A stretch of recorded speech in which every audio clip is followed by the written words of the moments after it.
Waalaikumsalam warahmatullahi wabarakatuh.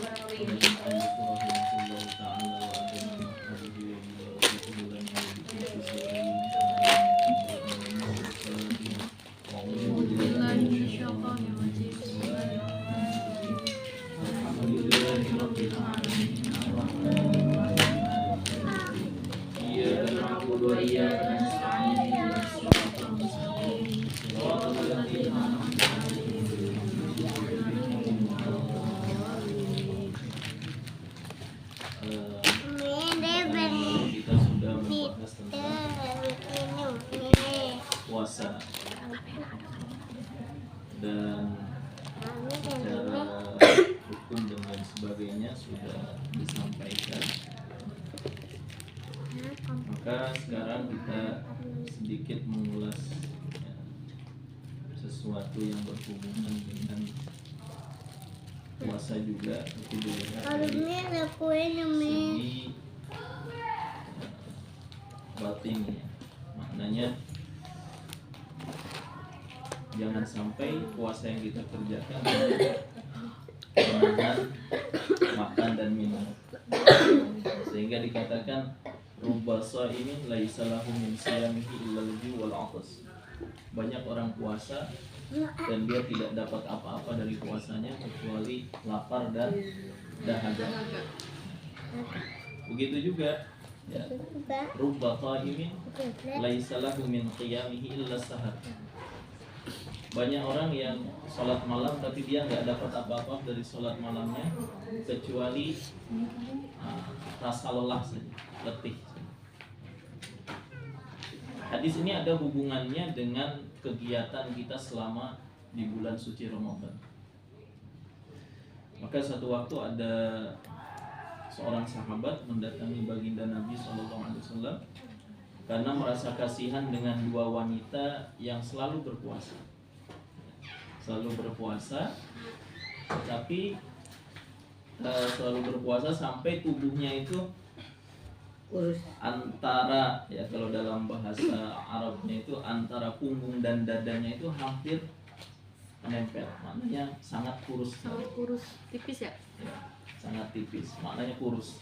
Kemudian datanglah ya seseorang karena merasa kasihan dengan dua orang wanita ini ya, untuk minta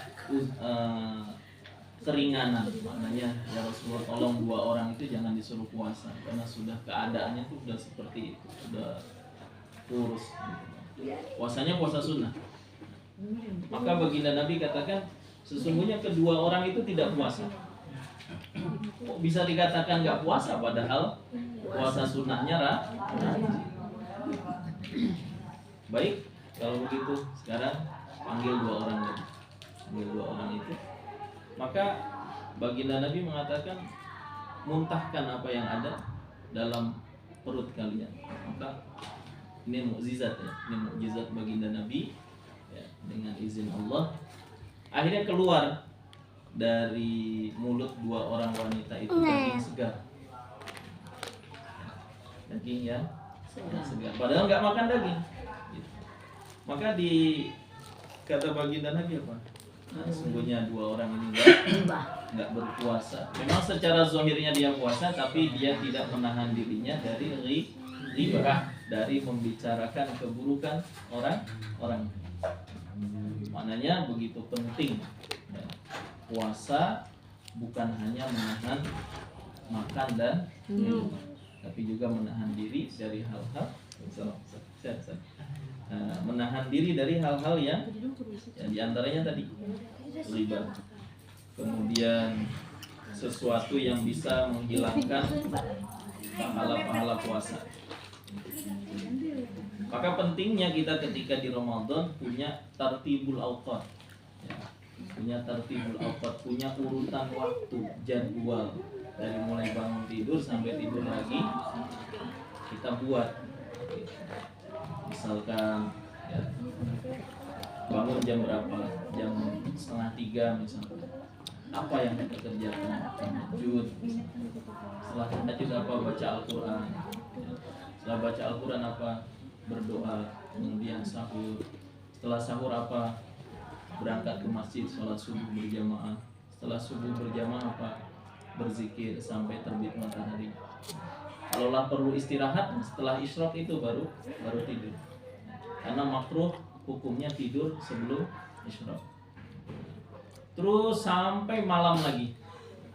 Bahkan kita punya target karena dikatakan bulan Ramadan itu adalah syahrul Ramadan alladzi unzila fihi al-Qur'an hudan linnas wa bayyinatin minal huda wal furqan. Kita punya target untuk membaca Al-Qur'an. Tentunya bukan main cepet-cepetan. Ya. Karena sekarang tuh kadang padahal tadarus itu artinya adalah saling mudarosah, saling yang satu membaca, yang lain mendengarkan, menyimak. Ketika bacaannya keliru, maka diingatkan. Ini tajwidnya ini harusnya izhar, jangan dibaca idgham, jangan dibaca ikhfa. Sehingga 30 hari kita interaksi dengan Al-Qur'an, kemudian memperbaiki bacaan dengan cara tadi tadarus, maka hasilnya adalah bacaan kita akan semakin baik. Gitu. Bukan ngejar hatam, target hatam 10 kali. Ayo baca. Bagus kita hatam banyak itu bagus, tapi caranya juga harus cara yang baik. Maknanya benar menurut tajwid ya, dengan bacaan tartil dan lain sebagainya. Itu kita jadwalkan. Ya. Sehingga waktu kita itu betul-betul manfaat di bulan suci Ramadan. Nah kemudian selanjutnya ketika kita sudah lelah, ya, baca Quran sudah, yang laki-laki cari nafkahnya juga sudah, sholat 5 waktunya sudah dikerjakan, ada waktu, sehingga menghindarkan diri supaya nggak banyak ngobrolin orang, nggak banyak gibah lain sebagainya, istirahat, tidur. Nah inilah tidur yang disebut Berkualitas. tidur yang mendatangkan pahala. Kenapa? Karena tidurnya yang pertama menghindarkan diri dari dosa. Yang kedua persiapan bangun malam untuk sholat. Tapi juga bukan berarti sholat kata Ustadz, tidur kata Ustadz di Ramadan tuh ibadah. Akhirnya habis sahur tidur sampai buka. Ya. Bukan gitu. Ya. Nah, jadi memiliki tartibul awqat. Ya, sebagaimana kita hari-hari itu kegiatan-kegiatan kita tuh ada jadwal. Maka ketika Ramadan juga ya, sangat penting untuk menjadwalkan apa saja yang akan kita lakukan. Bahkan sampai di Ramadan ini kita belajar bagaimana ya kita sesuai dengan kemampuan. Kita punya rezeki sehari 100.000. Kita belajar 7 hari pertama misalkan belajar infak 5.000. Ya. Entah bentuknya apa saja. Membelikan kolak untuk tetangga, membelikan gorengan untuk yang buka puasa dan sebagainya. Nah, sudah bisa naik minggu yang kedua 10.000, naik minggu yang ketiga 15.000, naik minggu yang keempat 20.000. Nah, ini akan mengikis sifat bakhil dari dalam hati. Karena memang Ramadan ini adalah bulan di mana kita belajar untuk mentarbiyah, mendidik daripada jiwa kita. Nah, begitu juga sama ya. Rubba qa'imin laisa lahu min qiyamihi illa sahar. Banyak orang bangun malam melaksanakan sholat, tetapi yang dia dapat hanya lelah saja. Maka disebutlah di malam bulan Ramadan ada namanya qiyamu Ramadan. Ada namanya qiyamu Ramadan. Qiyamu Ramadan ini ya di zaman sekarang, di zaman mutaakhirin 400 ke sini disebutnya sholat tarawih. Ya. Kalau dulu nggak dikenal sholat tarawih di zaman baginda Nabi, adanya qiyamu Ramadan. Nah, sejak kapan adanya penamaan itu dan bagaimana kok dinamakan tarawih? Ya. Nah, disinilah jadi fungsi yang pertama kita baca Al-Quran, kemudian juga ada di mana waktu kita mendengarkan bacaan Al-Quran.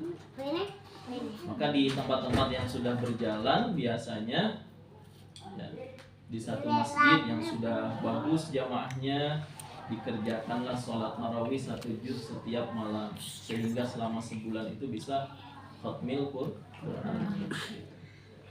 dibacakan. Ya, ada imamnya, kadang ada 2 bergantian. Itu Qiyamu Ramadan namanya. Ya, Qiyamu Ramadan. Nah, disebutlah Qiyamu Ramadan itu sebagai sholat tarawih. Tarawih itu jamak dari tarwihatun. Tarwihatun itu artinya istirahat. Kalau beberapa waktu istirahat disebutnya tarawihun. Jamak dari tarwihatun. Nah, artinya beberapa waktu istirahat. Kenapa dinamakan? Nah, orang-orang Syiah salah paham dengan ini.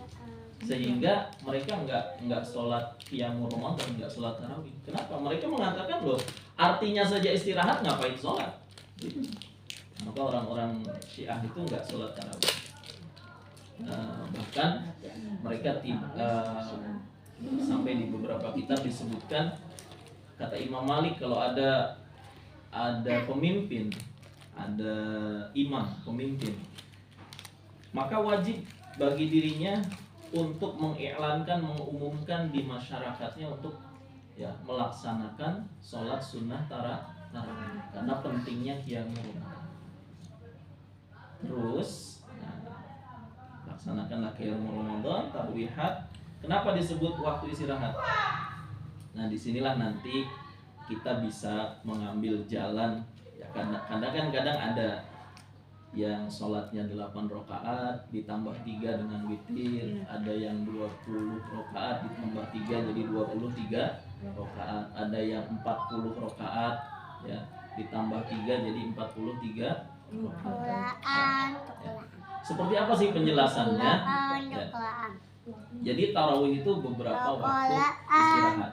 Nah, dalam beberapa hadis disebutkan mengenai Qiyamul Ramadan. Yang melaksanakan Qiyamul Ramadan atau tarawih dengan 8 rakaat ditambah 3 witir, hadisnya lewat Sayyidatuna Aisyah radhiyallahu taala anha, bahwasanya beliau meriwayatkan, aku tidak pernah melihat baginda Nabi sholat di waktu malam baik di Ramadan atau di luar Ramadan. Nah, melebihi dari 11 rakaat. Nah, hadisnya sahih. Hadisnya sahih. Nah, kemudian terus kalau kita hari ini mengerjakan 20 rakaat dan 3 rakaat menjadi 23 rakaat dengan witir, mana dalilnya? Ya, dalilnya adalah asarnya para sahabat yang mereka itu sepakat bahwasanya ya, jadi dulu itu Qiyamul Ramadan awalnya malam pertama Rasulullah itu dengan sahabat sholat Qiyamul Ramadan. Malam kedua sholat. Malam ketiga Rasulullah tidak hadir. Ya, setelah Isya langsung masuk rumah, masuk kamar. Maka ya, kemudian para sahabat bertanya-tanya, bagaimana? Kita ketemu ngobrol. Dan Nabi katakan, aku khawatir sholat ini menjadi wajib bagiku. Maka untuk menghindari kewajiban ini Rasulullah melaksanakan sholat Qiyamul Ramadannya sendiri di rumah. Nah, dari mulai waktu itu sampai zaman Sayyidina Umar, tarawih dikerjakan secara berkelompok-kelompok. Di Masjidil Haram ada yang 10 orang sholat satu jamaah, ada yang sholat ratusan orang, ada yang sholat hanya beberapa orang gitu. Bahkan akhirnya ada di zaman Sayyidina Umar itu masih hidup Sayyidina Ubay bin Ka'ab. Sayyidina Ubay bin Ka'ab itu seorang ahli qiraat di zamannya baginda Nabi. Bahkan baginda Nabi itu meminta Sayyidina Ubay bin Ka'ab untuk memperdengarkan bacaan Al-Quran ya. Bahkan mendapatkan salam dari Allah Subhanahu wa ta'ala untuk Sayyidina Ubay bin Ka'ab. Nah, di zaman Sayyidina Umar, orang sholat yang banyak diikuti itu yang suaranya bagus ya. bagus, kalau suaranya bagus, makhrajnya bagus, bacaannya bagus, itu sangat bagus sekali. Tapi di zaman Sayyidina Umar yang mulai banyak itu yang penting suaranya enak, bagus gitu. Nah sementara Sayyidina Ubay bin Ka'ab ya, jamaahnya sedikit, nggak banyak. Akhirnya Sayyidina Umar punya satu inisiatif bagaimana sholat Qiyamul Ramadan yang disebut sholat tarawih itu dilaksanakan dalam satu sholat. Maknanya imamnya hanya satu saja. Di Masjidil Haram sudah imamnya satu. Nah dikerjakanlah, maka Sayyidina Umar mengatakan berapa rakaat dikerjakan waktu itu? 20 rakaat dengan witir jadi 23 rakaat. Nah inilah yang menjadi dalil kita yang menjalankan 23 rakaat dengan witir. Nah, kenapa? Berarti Sayyidina Umar dengan sahabat yang lain itu sepakat tidak adanya apa? Bahwasanya mereka melihat Rasulullah salat Qiyamul Ramadan itu berapa? 20 rakaat. Ya, karena ini riwayatnya para sahabat dan tidak ada satupun sahabat yang berbeda paham tentang 23 ini gitu. Nah sehingga diambillah ini sebagai satu ketetapan sholat tarawih itu 23 mengikuti daripada apa yang dilihat oleh sahabat dari Rasulullah SAW. Tapi ingat ya, nanti kita akan bahas sedikit. Maksudnya jangan sampai nanti wah yang itu 11 rakaat nggak ada dalilnya. Ada, oh itu 23 ya, lain sebagainya. Nanti kita di sini akan bagaimana menyikapi ya, kita sebagai orang awam sehingga perbedaan itu biasa, tapi ukhuwah wal ulfah harus tetap dijaga. Ya, persatuan dan persaudaraan jangan sampai pecah hanya karena khilaf atau perbedaan. Itu qaulnya Imam Ghazali dalam bab mahabbah wal ulfah. Nah, kemudian selanjutnya disitulah Sayyidina Umar mengatakan ya, nikmatil bid'atu hazihi ya. Sebaik-baik bid'ah itu apa? Ini. Nah, itu ya. Bacanya nikmatil bid'atu bukan nikmatul bid'ati ya. Ini dalam bab nikma wa bi'sa, dalam cara membacanya itu seperti itu. Terus selanjutnya dikerjakanlah sholat tarawih. Nah cuma yang mengerjakan sholat waktu itu imamnya Sayyidina Ubay bin Ka'ab, dikerjakan sholat tarawih 4 rakaat ya, jadi 2 rakaat salam, 2 rakaat salam. Setelah itu nggak lanjut sholat, tapi apa? Istirahat, tapi istirahatnya bukan makan minum, apa? Tawaf. Tawaf 7 keliling. Nah, kemudian sholat apa lagi? Tambah lagi sholat tarawih 4. Nah, istirahatnya ada berapa? 20 dibagi 4. Ada berapa? 5 kali istirahat. Nah, jadi istirahatnya dengan tawaf. Nah, terus orang Madinah karena merasa di Madinah nggak ada Ka'bah, ya kan? Nggak bisa mereka melaksanakan seperti yang ada di Makkah, melaksanakan apa? Tawaf. Maka untuk menambal, ya, menyaingi orang-orang Makkah, mereka mengganti tawaf itu dengan 4 rakaat.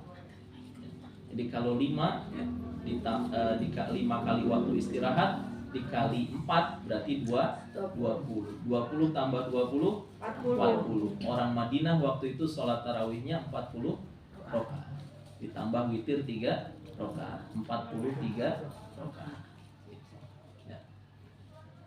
Nah dari penjelasan beberapa hadis ini maknanya berarti sebetulnya Qiyamul Ramadan itu ya, contoh rakaatnya ada ya, 8 tambah witir berapa? 11.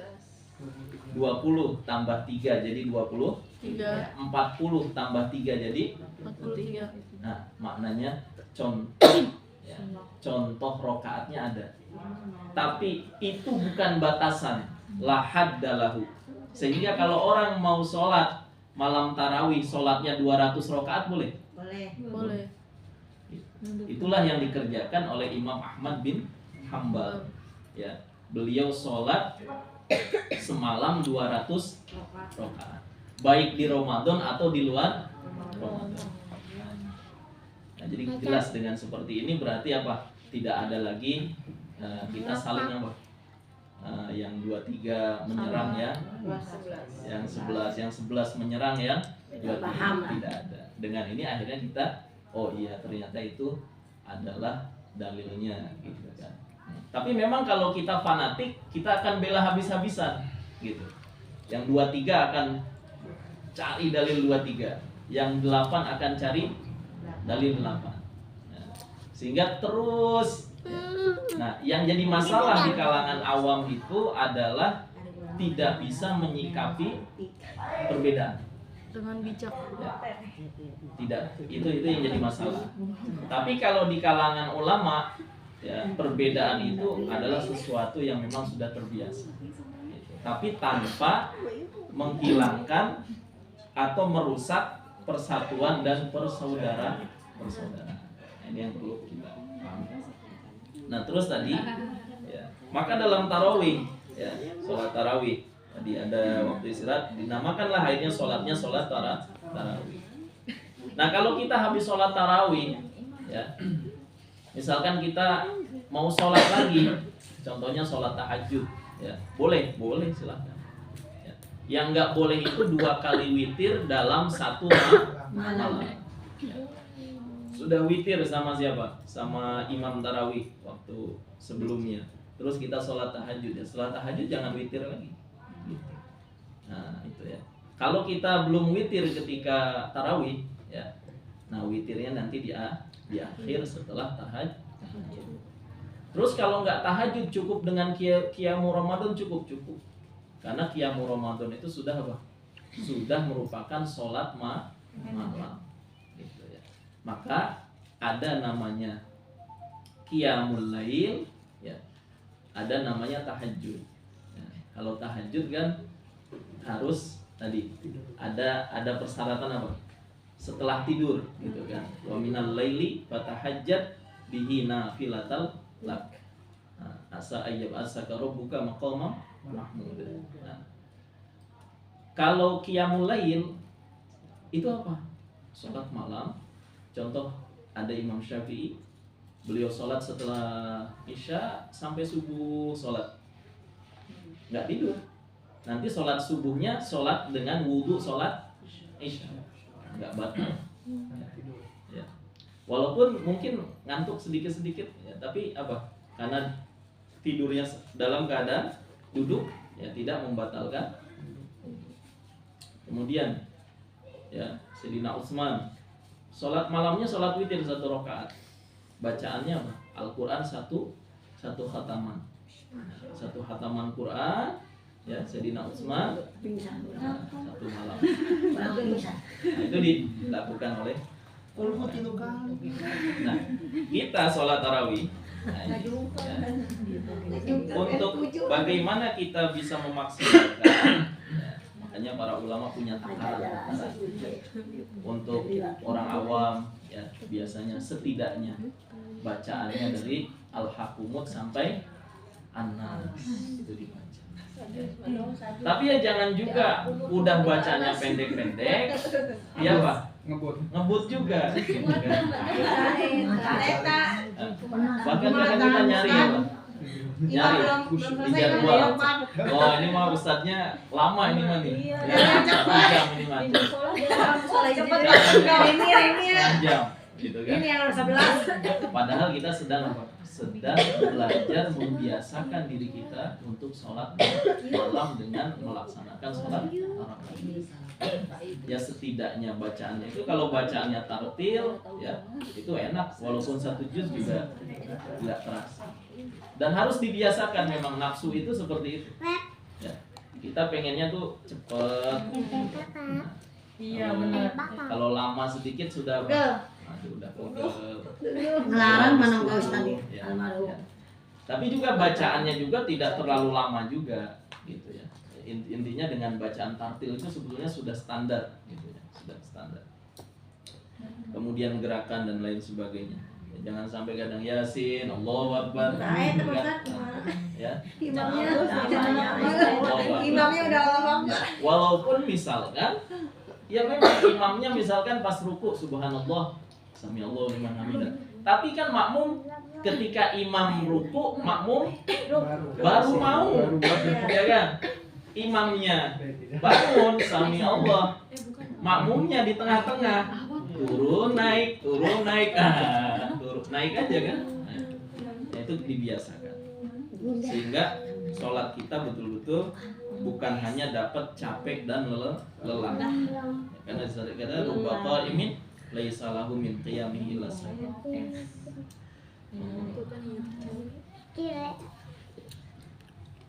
Nah, kemudian selanjutnya warwahul hakim qala innahu ala sartil bukhari li anna kalam al-hadru al-fahshi yahbitu sawar, juga meninggalkan apa tadi perkataan yang tidak baik, perkataan buruk, karena itu akan menimbulkan pahala. Wa qad sarraha bidzalika al-Mawardi war-Ruyani. Terus selanjutnya ya, sahur. Jadi memang dalam hal-hal yang sifatnya ada sunnahnya, ada perintahnya, walaupun itu sesuatu yang sifatnya disukai oleh nafsu kita, biasanya ada ujiannya. Contoh, makan sahur.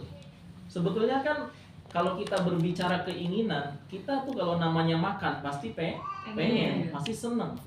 Tapi kenapa ketika ada sunnah takhir sahur, mengakhirkan sahur, kita tuh kayak males, mau bangun males.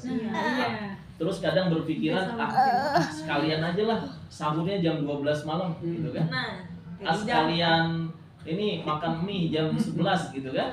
Nah, padahal sebetulnya kan sahur itu makan. Tapi kenapa kok sulit? Karena memang dalam setiap perintah Allah, dalam setiap anjurannya baginda Nabi itu pasti berlawanan dengan maka syariat memandang takhirus sahur sebagai sunnah ya, karena memang bermanfaat. Kita kalau sahur jam 12 malam ya, jam 6 pagi mungkin sudah lapar gitu. Makanya oleh syariat disunahkan untuk ditakhir, untuk diakhirkan sebelum beberapa waktu menjelang subuh gitu. Tapi juga jangan terlalu mepet juga, karena khawatirnya nanti malah ragu, malah syak gitu kan, malah ragu. Imsak. Ya, imsak dan sebagainya. Assalamualaikum. Kemudian ta'jilul fitri ya. Menyegerakan berbuka. Ini disegerakan. Walaupun hanya dengan air dan kurma gitu ya. Allah. Terus juga kita bisa istiqomah, maksudnya dari pertama sampai akhir ya, terus sampai final ya, jangan sampai nanti ya, karena kan sebetulnya Ramadan ini dari awalnya, tengahnya sampai akhirnya. Kalau akhirnya baginda Nabi itu menguatkan apa? Ikat sarungnya, maksudnya lebih menguatkan ibadah. Karena kalau kita terpikir apa? Belum beli baju, belum bikin dan sebagainya. Nah, padahal ini waktu-waktu yang 10 hari ini orang-orang tuh sengaja kadang yang betul-betul memahami, kadang menabung uang gitu. Bagaimana selama 11 bulan menabung untuk bekal selama 1 bulan. Bahkan yang dagang pun dia nggak dagang ya. Ya kalau setidaknya kalau 1 bulan nggak mampu, 10 hari terakhir itu kita persiapan. Bahkan dianjurkan 10 hari terakhir karena di dalamnya ada Lailatul Qadar, kita melaksanakan iktikaf. Terus iktikaf hukumnya bagaimana? Ya, bagi laki-laki itu sangat dianjurkan, mustahab, disunnahkan di masjid. Masjid jami lebih utama daripada masjid biasa. Maksud masjid jami itu apa? Masjid yang digunakan sholat Jumat. Iktikaf di masjid jami lebih utama daripada masjid yang bukan jami. Jadi sebetulnya semua ya, bangunan yang disebut musola, disebut langgar, surau itu masuknya masjid. Ya, sehingga iktikaf di situ boleh. Gitu. Tapi utama iktikaf di masjid jami. Terus bagi wanita gimana? Apapun bagi wanita untuk menghadiri pengajian, untuk menghadiri sholat berjamaah di masjid, untuk menghadiri sholat Jumat, ya, dibolehkan selagi aminun minal fitnah, selagi aman dari fitnah. Ya. Apa itu fitnah? Ya, sesuatu yang menyebabkan ya, ketidaknyamanan, ketidakamanan bagi seorang wanita. Dulu ada sahabat istrinya rajin ke masjid. Dia nggak suka nih, aduh, istri saya kok ke masjid terus. Khawatir ada yang ganggu, ada yang goda lain sebagainya. Ngadu sama baginda Nabi. Kata baginda Nabi biarkan. Ya, jangan dilarang wanita untuk datang ke masjid. Nah, tapi kemudian berlanjut masanya baginda Nabi wafat, Sayyidatuna Aisyah melihat keadaan-keadaan wanita di masa itu. Beliau mengatakan seandainya baginda Nabi masih hidup, pasti wanita ini akan dilarang datang ke masjid karena banyaknya fitnah. Intinya ketika bisa menjaga diri, contoh iktikaf, tempat wanita tersendiri, tempat laki-laki tersendiri, gitu kan. Laki-laki tidak pelarak lirik kemana? Ke perempuan, itu begitu juga perempuan misalkan.